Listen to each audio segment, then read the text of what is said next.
Bismillahirrahmanirrahim. My name is Babarli, and today I am going to discuss about the production of hormones, their transportation from the production area to the target area, and their clearance from the body or blood.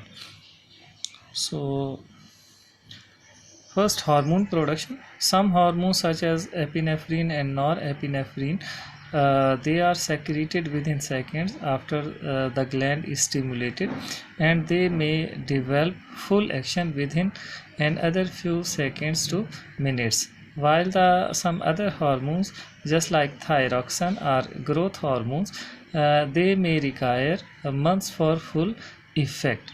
So we can say different hormones uh, have uh, their own characteristic, onset and duration of action. Concentration of hormone in the circulating blood.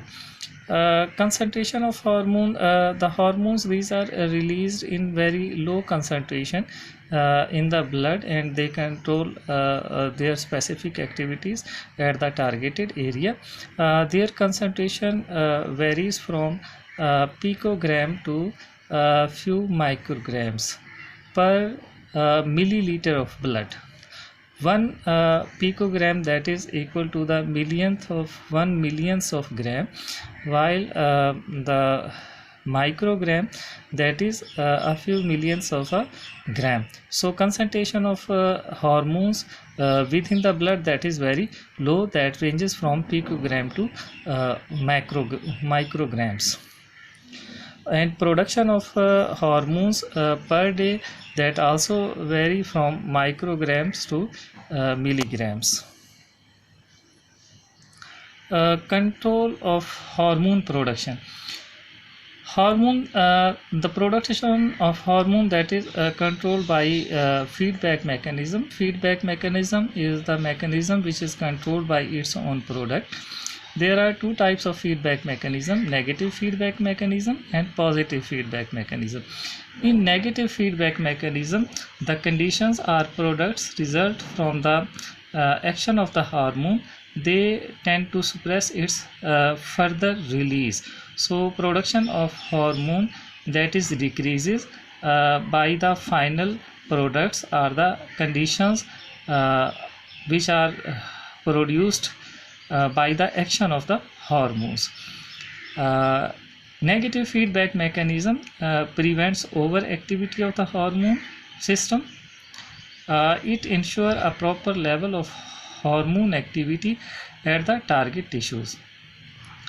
Feedback regulations, feedback mechanisms, they control the production of hormone at different levels: at the synthesis level, at transcription and translational level, at processing level, when these hormones, these are processed in different membranous compartments of the cell, and at storage or release level, when these are stored within the cells, or these are released into the blood, or from the blood into the target areas.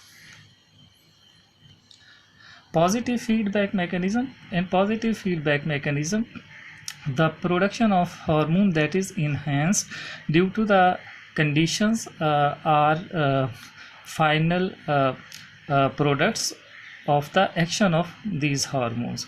For example, luteinizing hormone, that is released from the anterior pituitary gland, and the production of the luteinizing hormone, that is controlled by the production of by the concentration of estrogen hormone within the blood. As the production of estrogen hormone, that is increased in the blood, concentration of the estrogen hormone is increased in the blood, that enhance the production of the luteinizing hormone. And at certain level, when the concentration of the luteinizing hormone that reaches at appropriate level, then the negative feedback mechanism that starts, and the production of hormone that is suppressed or inhibited. Transportation of hormone, these are transported to the target area via blood. So some hormones are soluble in the water, so these hormones they dissolve within the plasma of the blood and reach at the target area. Some hormones like steroid hormones, they bind with the plasma globulin proteins, binding globulins, and reached at the target area. For example, thyroxine that is produced from the thyroid gland and released into the blood, and in blood binding globulin protein is present. So thyroxine that bind with the binding globulin proteins, and in the form of thyroxine binding globulins, they reached at the targeted area, and then from the targeted area these are diffused into the cells or tissues of target area.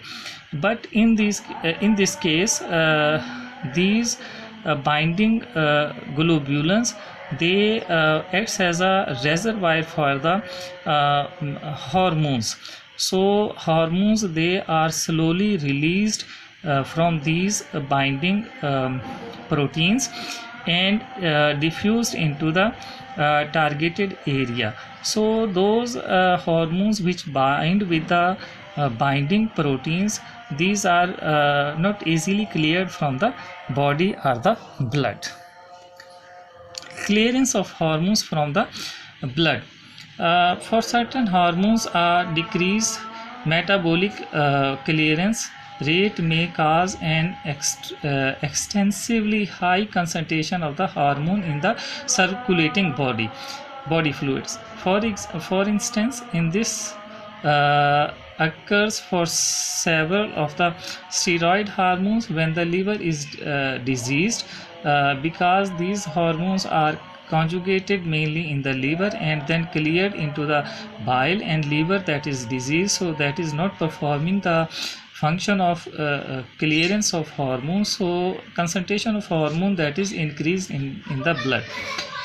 Hormones are cleared from the plasma in several ways, including metabolic, destruction of the tissues, binding with the tissues, excretion by the liver into the bile, and excretion by the kidneys into the urine. Some hormones are sometimes degraded at their targeted cells by enzymatic processes that causes endocytosis of the cell membrane hormone receptor complex. The hormone is then metabolized in the cell by the action of different types of enzymes, and the receptors are usually recycled back to the cell membrane. Most of the peptide hormones are water soluble and circulating freely in the blood. They are usually degraded by the enzymes in the blood and tissues and rapidly excreted by the kidneys and liver, thus remaining in the blood for only a short time. Hormones that are bind to plasma proteins or plasma binding globulin proteins are cleared from the blood at much slower rates and may remain in the circulation for several hours or even days. So rate of clearance of hormone for different hormones is different. So thanks for watching this video.